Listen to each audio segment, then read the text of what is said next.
Snow White and the Seven Dwarfs. Part 1. Mirror. Mirror. Once upon a time, a princess named Snow White lived in a castle with her father the king and her stepmother the queen. Her father always reminded his daughter that above all else, a royal family must be fair. He said, "People over all the land come to the castle to settle disputes. The ruler must hear each side and make a decision that's fair." The queen, Snow White's stepmother, knew how important being fair was to her husband. She went to her magic mirror and asked, "Mirror, mirror on the wall, who is the fairest of them all?" "Snow White is the fairest of them all," said the magic mirror. "What?" shouted the queen in surprise. "No one is more fair than I. The queen must be the best at everything." "What's more fair than that?" "Snow White is the fairest of them all," stated the magic mirror again. The queen shook her fists. "What do you know? You're a mirror." She threw a blanket over the mirror and stormed off. Still, the queen was bothered. So much so that the queen decided to be rid of the girl once and for all. "I cannot wait another day to deal with her," she resolved. The queen called for her servant, a huntsman. Pointing her long fingernail at him, she said, "Tomorrow, find a reason to take Snow White deep into the woods and kill her." The huntsman was shocked. But she was the queen, what could he do? The next day he took Snow White into the woods. As he drew his knife to slay her, Snow White turned around. "Look," she said. She took from her pocket 6 perfect animal shapes carved of wood. "I made them for you." "Snow White," cried the huntsman, dropping to his knees. "I cannot do this. You must accept them. They are a gift," said Snow White. "That's not what I meant," said the servant. "How can I say this? The queen, your stepmother, ordered me to kill you." The huntsman dropped to his knees. "But I cannot." "She what?" Snow White called out with alarm. "You must run away," said the huntsman. "Far away.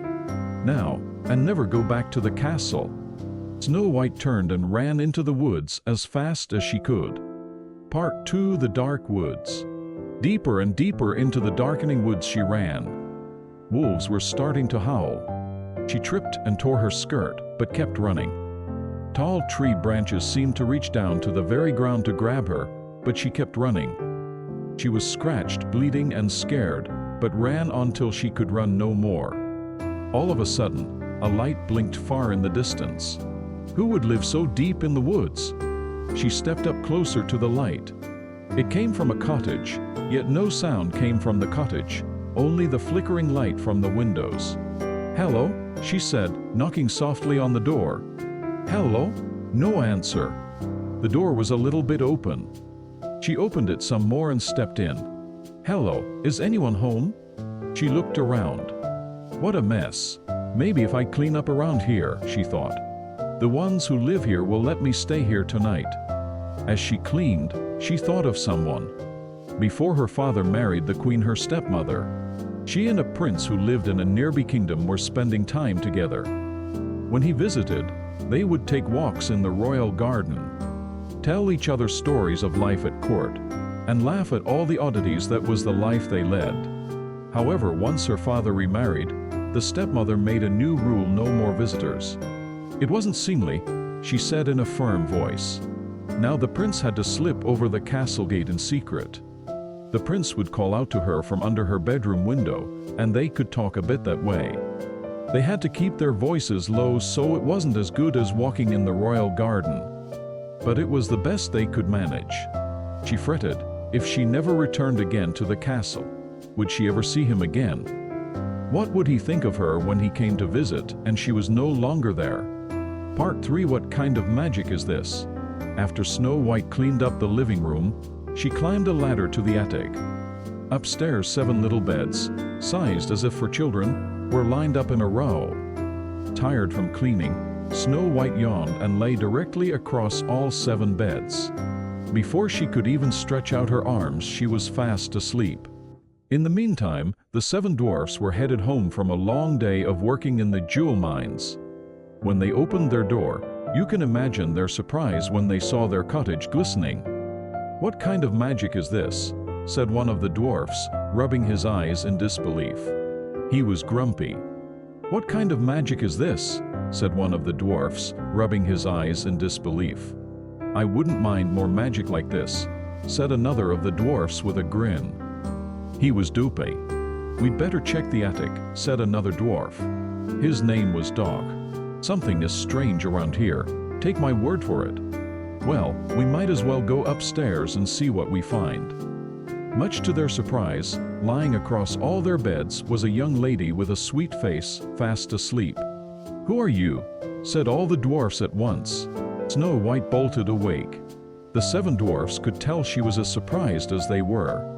When everyone calmed down, they told their stories. Snow White learned their names: Bashful, Doc, Dupe, Grumpy, Happy, Sleepy, and Sneezy.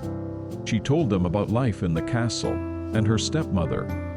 That her stepmother had tried to get the huntsman to kill her. That the huntsman had told her she must escape into the woods, and that she could never go back home again. "Stay here with us," said Bashful. "How nice of you," said Snow White. "But if I were to stay here, I would have to do something for all of you." "You already cleaned up," said Sneezy, and then sneezed.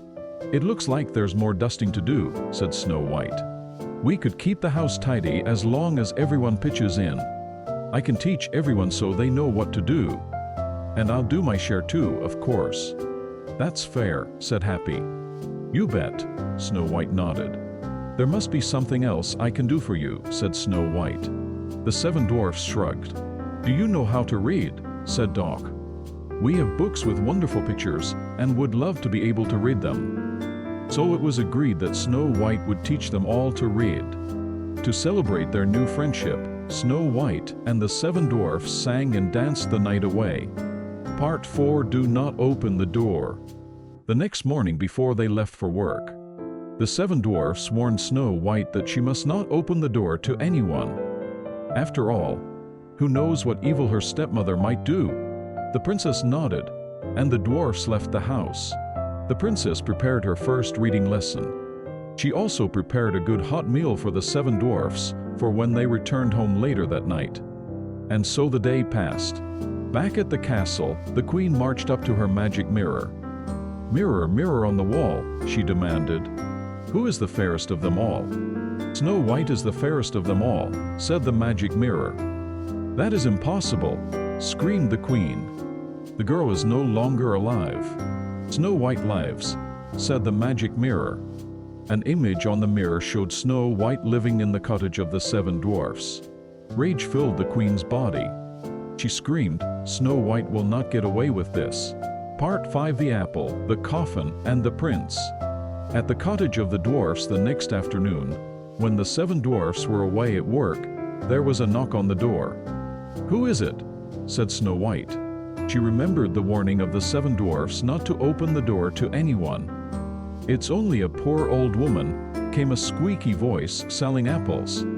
Yet in fact, it was the evil queen disguised as an old woman. "It's raining outside, dearie," said her voice through the door. "Please let me in." Poor thing, thought Snow White, having to go door to door selling apples in the rain. She opened the door. "That's odd," she said, looking around. "No rain." "Just stopped," said the old woman, who as you know was really the queen in disguise. "Take a look at this big red apple." She put the apple in front of Snow White's face. "Lovely, my dear, isn't it? For only a few coins, it is yours."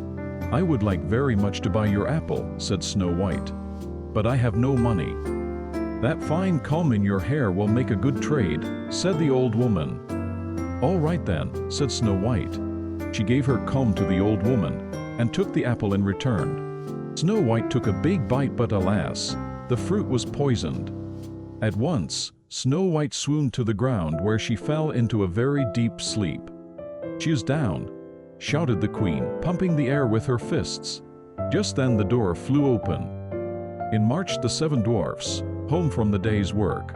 Shocked indeed they were to find Snow White lying on the floor, and what must be her stepmother beside her, laughing with all her might.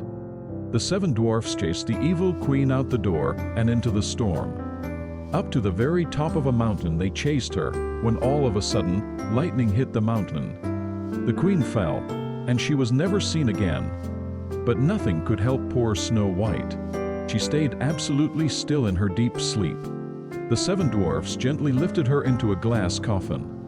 Day and night they kept watch over her, weeping for sorrow. One day, the prince happened to ride by the dwarf's cottage.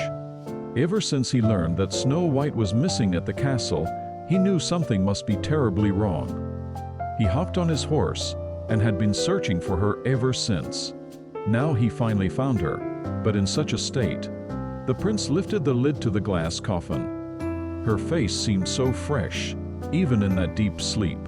The prince gently took one of Snow White's hands in his own and kissed it. At once, Snow White's eyes opened. With love's first kiss, the evil queen's spell was gone forever. The 7 dwarfs let out a big cheer. The prince and Snow White leaned towards each other. Delighted to find each other again, they smiled. Now nothing stood in the way for Snow White and the prince to be together. They bid a fond farewell to the 7 dwarfs and returned to the prince's kingdom, where they could be safe and live free. Before long they were married and lived happily ever after. The end of the story.